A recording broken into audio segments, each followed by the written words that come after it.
সবচেয়ে বেশি যে প্রশ্নটা আমাকে করেছেন বা সবচেয়ে বেশি আমি যে প্রশ্নটা পেয়েছি সেটা হচ্ছে যে অনেকেই যারা আমরা বলে থাকছি যে ওরাল সেক্সে যারা অভ্যস্ত বা যারা ওরাল সেক্স এনজয় করে থাকেন, উপভোগ করে থাকেন, তারা অনেকেই আমাকে প্রশ্ন করেছেন যে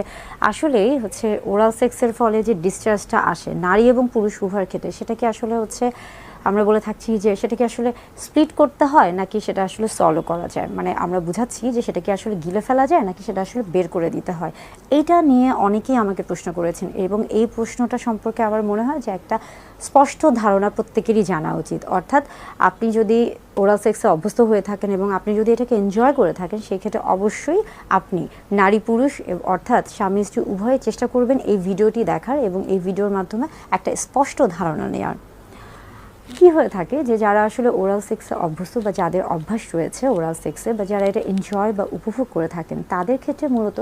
একটা পর্যায়ে গিয়ে কিন্তু তারা হচ্ছে আপনার নারী এবং পুরুষের যে জনন অঙ্গগুলো রয়েছে, আমরা বলে থাকছি যে পুরুষদের ক্ষেত্রে তার যে পুরুষ লিঙ্গ বা পেনিস, এবং স্ত্রীদের ক্ষেত্রে বা নারীদের ক্ষেত্রে আমরা বলে থাকছি যে তার ভালভা, তারপরে ক্লাইটোরিস, ল্যাবিয়া মেজোরা মাইনরা এবং পরবর্তীতে ভ্যাজাইনা। তো সেই ক্ষেত্রে হয়ে থাকছে যে অনেকে এটাকে টাচ করে থাকেন, কিস করে থাকেন বা অনেকে লিক করে থাকেন, এবং অনেকে হচ্ছে দেখা যাচ্ছে যে এই অবস্থাতে অর্থাৎ হচ্ছে তারা যখন এই কাজগুলো করতে থাকেন সেই ক্ষেত্রে অনেক সময় কিছুটা ডিসচার্জ হয়ে আসে এবং অনেকের ক্ষেত্রে দেখা যাচ্ছে যে এই ডিসচার্জটা খুব বেশি পরিমাণে হয়ে যায় এবং সেই মুহূর্তে যদি আপনার মুখে সেই ডিসচার্জটা চলে আসে, সেক্ষেত্রে আপনি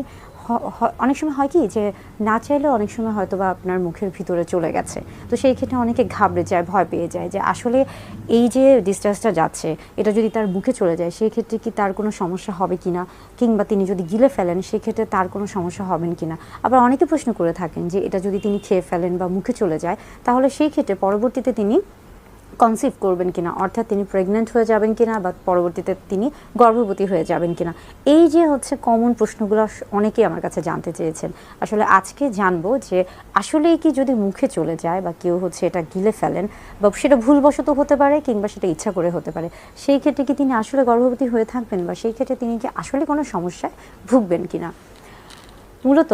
তিনটা জিনিস মাথায় রাখতে হবে যে যারা আসলে এই অভ্যাস বা যারা ওরাল সেক্সে অভ্যস্ত বা যারা ওরাল সেক্সটা এনজয় করে থাকছেন বা উপভোগ করছেন, তাদের ক্ষেত্রে এই ডিসচার্জটা হয়তো বা ইচ্ছা করে অথবা ভুলক্রমে যদি তার মুখে চলে যায় তাহলে ভয় পাওয়ার কিছু নেই, কারণ এইভাবে যদি মুখে চলে যায় সেই ক্ষেত্রে তিনি কিন্তু প্রেগন্যান্ট হবেন না বা কনসিভ করবেন না, অর্থাৎ এই দিক থেকে তিনি নিশ্চিন্ত যে তিনি গর্ভবতী হচ্ছেন না। আবার অনেকে যদি এটা গিলে ফেলেন সেটা ইচ্ছা করেও হতে পারে বা ভুলবশত হতে পারে, সেই ক্ষেত্রেও কিন্তু তাকে অবশ্যই হচ্ছে জানিয়ে রাখি যে তারও আসলে ঘাবড়ানোর কিছু নাই, যে তিনি কনসিভ করবেন না কিংবা তিনি কিন্তু প্রেগন্যান্ট হবেন না বা গর্ভধারণ করবেন না। এই ক্ষেত্রে যেটা হয়ে থাকে যে তিনি যখন এটা গিলে ফেলছেন তখন আমাদের শরীরের যে পাকস্থলী রয়েছে অর্থাৎ আমাদের শরীরের যে হজম ক্রিয়াটা রয়েছে সেখানে গিয়ে এটা কিন্তু মিশে যায় এবং একটা পর্যায়ে এটা আমরা বলছি যে ওয়েস্ট প্রোডাক্ট অর্থাৎ বর্জ্য পদার্থ হয়ে আমাদের শরীর থেকে এটা বের হয়ে আসছে। অর্থাৎ আপনি যদি এই ডিসচার্জটা আপনি যদি গ্রহণ করে থাকেন সেটা হচ্ছে মুখে বা ওরালি, তাহলে সেই ক্ষেত্রে কিন্তু আপনি কনসিভ করছেন না। তবে একটা জিনিস আপনাকে অবশ্যই মাথায় রাখতে হবে যে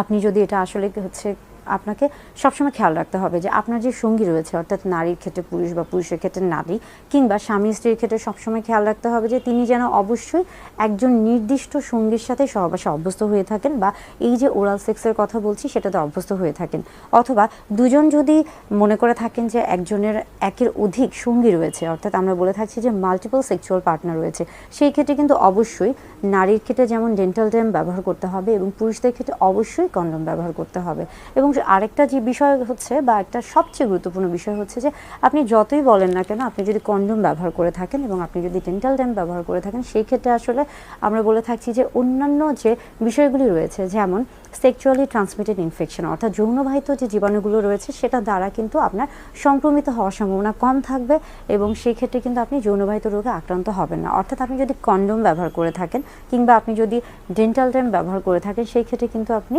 এই যে যৌনবাহিত রোগগুলো আছে সেগুলো দিয়ে কিন্তু আক্রান্ত হবেন না, অর্থাৎ নিজেকে সুরক্ষিত রাখতে পারবেন। তাই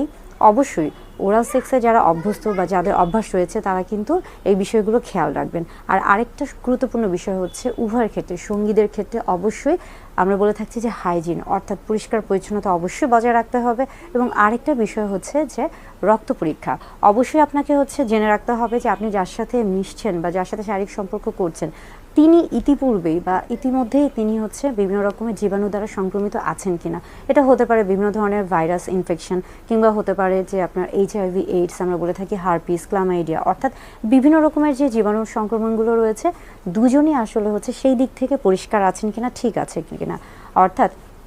যারা ওরাল সেক্সে অভ্যস্ত বা ওরাল সেক্স পছন্দ করে থাকেন তাদের ক্ষেত্রে এই প্রত্যেকটা বিষয় জানতে হবে। আশা করি ভিডিওটা আপনাদের ভালো লেগেছে এবং হচ্ছে ওরাল সেক্স